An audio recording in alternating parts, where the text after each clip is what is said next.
നമസ്കാരം, മെട്രോമാനി ന്യൂസിലേക്ക് സ്വാഗതം. സോഷ്യൽ മീഡിയയിൽ ആക്റ്റീവായ ശേഷം ഏറ്റവും കൂടുതൽ വിമർശനങ്ങളും ട്രോളുകളും ഏറ്റുവാങ്ങിയ കുടുംബമാണ് നടൻ കൃഷ്ണകുമാറിന്റേത്. അക്കൂട്ടത്തിൽ ബ്ലോഗുകൾ നടത്തുന്ന പരാമർശങ്ങളിലൂടെയും പ്രവൃത്തികളിലൂടെയും ഏറ്റവും കൂടുതൽ വിമർശനങ്ങൾ ലഭിച്ചൊരു ആള് കൃഷ്ണകുമാറിന്റെ രണ്ടാമത്തെ മകളായ ദിയ കൃഷ്ണ തന്നെയാണ്.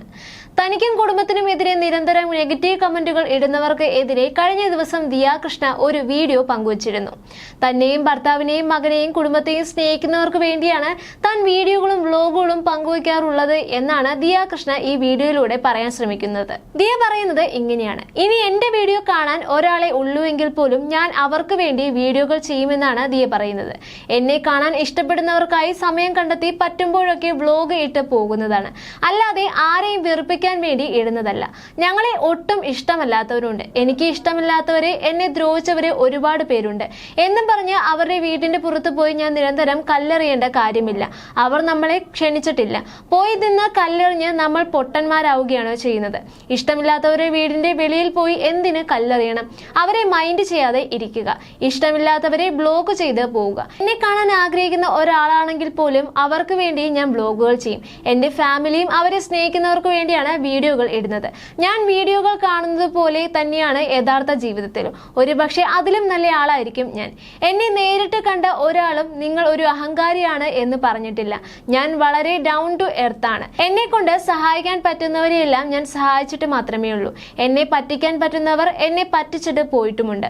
അച്ഛന്റെയും എന്റെയും കുടുംബം സന്തോഷത്തോടെയാണ് കഴിയുന്നത്. അങ്ങോട്ടും ഇങ്ങോട്ടും ഒരു പ്രശ്നങ്ങളുമില്ല. നിങ്ങളെ കാണിക്കുന്നത് മാത്രമേ നിങ്ങൾ കാണുന്നുള്ളൂ. ഒരു റിയൽ ആളെയാണ് ഇഷ്ടപ്പെടുന്നതെങ്കിൽ നിങ്ങൾ എന്റെ വീഡിയോകൾ കണ്ടാൽ മതി. കമന്റ് ഇടുന്നവർ പറയുന്നത് പോലെ ജീവിക്കാൻ ഈ ലോകത്ത് ആർക്കും പറ്റണമെന്നില്ല. ഞാൻ എന്നെ സ്നേഹിക്കുന്നവർക്ക് വേണ്ടിയും അശ്വിനെ സ്നേഹിക്കുന്നവർക്ക് വേണ്ടിയും ഓമിക്കുട്ടനെ സ്നേഹിക്കുന്നവർക്ക് വേണ്ടിയുമാണ് വീഡിയോകൾ ഇടുന്നത്. എന്റെ ഫാമിലിയെ സ്നേഹിക്കുന്നവർക്ക് വേണ്ടിയും വ്ലോഗുകൾ ഇടാറുണ്ടെന്നും ദിയ കൃഷ്ണ പറയുന്നുണ്ട്. എന്നാൽ ദിയയുടെ പുതിയ വിശദീകരണ വീഡിയോ വൈറലായതോടെ യൂട്യൂബ് ആരംഭിച്ച കാലത്ത് ദിയ പറഞ്ഞ ചില കാര്യങ്ങളും കുത്തിപ്പൊക്കിയിരിക്കുകയാണ് സോഷ്യൽ മീഡിയ ഇപ്പോൾ.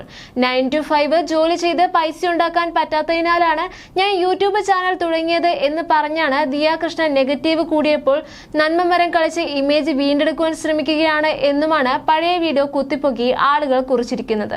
യൂട്യൂബിൽ നിന്നാണ് എനിക്ക് പെർമനന്റ് വരുമാനം വരുന്നത്. ഞാൻ പഠനത്തിൽ വളരെ മോശമായ ഒരാളാണ്. ചില ആളുകളെ പോലെ 9 to 5 ജോലി ചെയ്ത് പൈസ ഉണ്ടാക്കാൻ പറ്റാത്ത എന്നെ പോലുള്ള ആളുകൾക്ക് യൂട്യൂബിൽ നിന്നാണ് വരുമാനം കിട്ടുന്നത് എന്നാണ് ഇപ്പോൾ വൈറലാകുന്ന പഴയ വീഡിയോയിൽ ദിയ പറഞ്ഞിട്ടുള്ളത്. താൻ ഇഷ്ടമുള്ളവർക്ക് വേണ്ടിയാണ് വീഡിയോകൾ ചെയ്യുന്നതെന്ന് ദിയ അവകാശപ്പെടുന്നുണ്ടെങ്കിലും അതിൽ ബ്രാൻഡ് പ്രമോഷനുകൾ ഉൾപ്പെടുത്തിയിട്ടുണ്ട്. വ്യൂവർഷിപ്പ് കൂട്ടുവാനുള്ള പുതിയ തന്ത്രങ്ങളാണോ ഇതെന്നും ഇതിന് പിന്നിലെന്നും സംശയിക്കുന്നവരുമുണ്ട്. ദിയ പങ്കുവച്ച വീഡിയോയിൽ നെഗറ്റീവ് കമന്റുകൾ അവഗണിക്കുവാൻ ദിയ ഉപദേശിക്കുന്നുണ്ട്. എന്നാൽ കഴിഞ്ഞ കാലങ്ങളിലെല്ലാം ദിയ വിമർശനങ്ങളോട് പ്രതികരിച്ച രീതിയും ഇപ്പോൾ വിമർശകർ എടുത്തു കാണിക്കുന്നുണ്ട്. സോഷ്യൽ മീഡിയയിൽ കാണിക്കുന്നത് മാത്രമാണ് ആളുകൾ അറിയുന്നത്. അതിനാൽ പബ്ലിക് പ്ലാറ്റ്ഫോമിൽ വരുമ്പോൾ വിമർശനങ്ങൾ ഉണ്ടാകുന്നത് സ്വാഭാവികമാണ്. ദിയ അവരെ ഇഷ്ടപ്പെടുന്നവർക്ക് വേണ്ടിയാണ് വീഡിയോകൾ ഇടുന്നത് എന്നാണ് പറയുന്നത്. മോണിറ്റൈസേഷൻ ഓണാക്കിയിട്ട് തന്നെയാണ് എന്നാൽ ഇതൊക്കെ തന്നെയും പറയുന്നത് എന്നതും ശ്രദ്ധേയമാണ്. ഇതിനെക്കുറിച്ച് പറയുമ്പോൾ ദിയ കൃഷ്ണയുടെ അച്ഛൻ ഒരു ഇന്റർവ്യൂവിൽ പറയുന്ന ഒരു കാര്യമുണ്ട്. യൂട്യൂബ് ഒന്നൊന്നും ഇല്ലായിരുന്നുവെങ്കിൽ നിങ്ങളുടെ കൃഷ്ണകുമാർ കുടുംബം എന്ത് ചെയ്യുമായിരുന്നു എന്നതായിരുന്നു ചോദ്യം. ഇതിനൊക്കെ പുറകോട്ട് ആലോചിക്കാൻ തുടങ്ങിയാലുണ്ടല്ലോ എല്ലാത്തിനും ഒരു കാരണം കാണാം. കോവിഡ് എന്ന് പറഞ്ഞ സാധനം പലർക്കും ജീവിതം തുലച്ചു കളഞ്ഞ ഒന്നാണ്. എന്നാൽ ഞങ്ങൾക്ക് ഈ കോവിഡ് ഇല്ലായിരുന്നുവെങ്കിൽ ഞങ്ങൾ പെട്ടുപോയേനെ എന്നാണ് കൃഷ്ണകുമാർ പറയുന്നത്. ജീവിതം തന്നെ മാറ്റിമറിച്ചു എന്നാണ് കൃഷ്ണകുമാർ കൂട്ടിച്ചേർത്തത്. അതുപോലെ തന്നെ പല ആളുകളും റിയൽ ലൈഫിൽ റിയൽ ഫേസ് എപ്പോഴും ഫേക്ക് ചെയ്ത് കാണിക്കാറുണ്ട്. അത്തരത്തിലുള്ള ആളുകൾ ഒരു സമയം കഴിയുമ്പോഴേക്കും എക്സ്പോസ്ഡ് ആകുമെന്ന് നമ്മൾ കണ്ടിട്ടുണ്ടെന്നും പക്ഷേ ദിയയുടെ കാര്യത്തിൽ ഞാൻ അങ്ങനെയല്ല, ഞാൻ റിയൽ ആണ്, എന്റെ റിയൽ സേഫ് തന്നെയാണ് നിങ്ങളെ കാണിക്കുന്നത് എന്നുമാണ് ഈ ഒരു ക്യാമറയിലൂടെ ദിയ കൃഷ്ണ പറയാൻ ശ്രമിക്കുന്നത്. എന്നാൽ ഇതിൽ വിമർശിക്കുന്നവർ പറയുന്നത് നിങ്ങൾ റിയൽ ആണെന്നുള്ള രീതിയിൽ നിങ്ങൾ കാണിക്കുന്നുണ്ട്. പക്ഷേ ആ ഒരു റിയാലിറ്റി നിങ്ങൾ കാണിക്കുമ്പോൾ നിങ്ങൾ മനസ്സിലാക്കേണ്ടതെന്ന് വെച്ചാൽ ഇപ്പോൾ ഫേക്ക് ആണെങ്കിലും റിയാലിറ്റി കാണിക്കുകയാണെങ്കിലും ഇത് നിങ്ങൾ പബ്ലിക്കിലോട്ടാണ് കൊണ്ടുവന്ന് ഇടുന്നത്. പബ്ലിക്കിലോട്ട് കൊണ്ടുവരുന്ന സമയത്ത് നമ്മളുടെ ഓഡിയൻസ്, നമ്മളെ എല്ലാ ദിവസവും കണ്ടുകൊണ്ടിരിക്കുന്ന ഓഡിയൻസ്, ഇത് പബ്ലിക്കായിട്ട് ആളുകൾ അതിനെ ഓഡിറ്റ് ചെയ്യും. അപ്പോൾ നിങ്ങൾ ഇന്നലകളിൽ ചെയ്ത അല്ലെങ്കിൽ ഇന്ന് ചെയ്യുന്ന കാര്യങ്ങളിലൊക്കെ ശരികേടുകൾ ഉണ്ടെങ്കിൽ ശരികേടാണെന്ന് തന്നെ പറയും, നല്ലതാണെങ്കിൽ നല്ലതാണെന്നും പറയും. എപ്പോഴും നമ്മളെ പറ്റി നല്ലത് മാത്രം പറയുന്നത് കേൾക്കാനാണ് ഇഷ്ടമെന്ന് പറയുന്നതിൽ കാര്യമില്ല. അതേസമയം അശ്വിന്റെയും എന്റെയും കുടുംബജീവിതം ജീവിതം വളരെ സന്തോഷത്തോടെ കടന്നു പോവുകയാണ് എന്നാണ് ദിയ കൃഷ്ണ പറയുന്നത്. എന്റെ കുടുംബത്തിലായാലും അശ്വിന്റെ കുടുംബത്തിലായാലും മറ്റാർക്കും പ്രശ്നങ്ങൾ ഇല്ല എന്നുമാണ് ദിയ കൃഷ്ണ പറയാൻ ശ്രമിക്കുന്നത്. എല്ലാവരും അങ്ങോട്ടും ഇങ്ങോട്ടും ജോളിയാണ്. കമന്റിൽ വരുന്നവരാണ് അവർ കരഞ്ഞു, ഇവർ കരഞ്ഞു, അവരെ ഗവനിച്ചില്ല, ഇവരെ ഗവനിച്ചില്ല എന്ന് പറയുന്നത്. ഓഫ് ദ ക്യാമറ ഞങ്ങൾ എല്ലാം സന്തോഷത്തോടെ ജീവിക്കുകയാണ്, നിങ്ങളെ കാണിക്കുന്നത് മാത്രമേ നിങ്ങൾ കാണുന്നുള്ളൂ എന്നുമാണ് ദിയ കൃഷ്ണ പറയുന്നത്. എന്നാൽ അതേസമയം ദിയ പലപ്പോഴും അശ്വിന്റെ കുടുംബത്തെ അകറ്റി നിർത്തുന്നു എന്ന വിമർശനങ്ങൾ ഉയരാറുണ്ട്. ഭർത്താവിന്റെ അമ്മയെ അമ്മ എന്ന് വിളിക്കാത്തതിനെ കുറിച്ച് ചർച്ചകൾ നടന്നപ്പോൾ ദിയ നൽകിയ വിശദീകരണം വളരെ വിമർശനങ്ങൾക്ക് കാരണമായിരുന്നു. അമ്മായിയമ്മയെ അമ്മ എന്ന് വിളിക്കില്ലെന്നും വഴിയിൽ നിൽക്കുന്നവരെയൊന്നും അമ്മയെന്ന് വിളിക്കേണ്ട ആവശ്യമില്ലെന്നും തനിക്കും എന്നൊക്കെയായിരുന്നു ദിയ ആ വാദത്തിൽ പറഞ്ഞിരുന്നത്. ഇത് വലിയ വിവാദങ്ങൾക്കായിരുന്നു വഴിവെച്ചത്.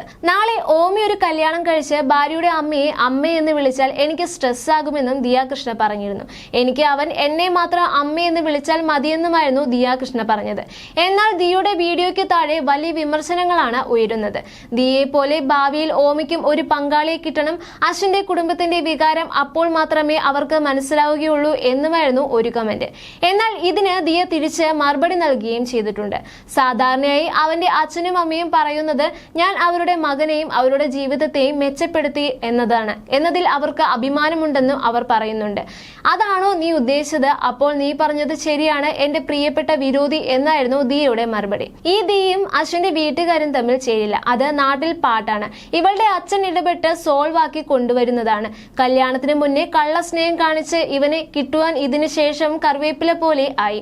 അവളുടെ വിചാരം ഇതൊന്നും ആരും അറിയില്ല എന്നതാണ്. കൊച്ചിന്റെ പിറന്നാളിന് വഴക്കായിട്ടാണ് അവർ ആരും തന്നെ വരാതിരുന്നത് അല്ലേ ദിയ? അല്ലാതെ വിളിക്കാഞ്ഞിട്ടല്ല. പിന്നെ അവരുടെ ഭാഗത്തും തെറ്റുണ്ട്, അല്ലാതെ ആരെങ്കിലും ഈ കുടുംബവുമായി ബന്ധം വെക്കുമോ എന്നുമായിരുന്നു ഒരാൾ ചോദിച്ചത്.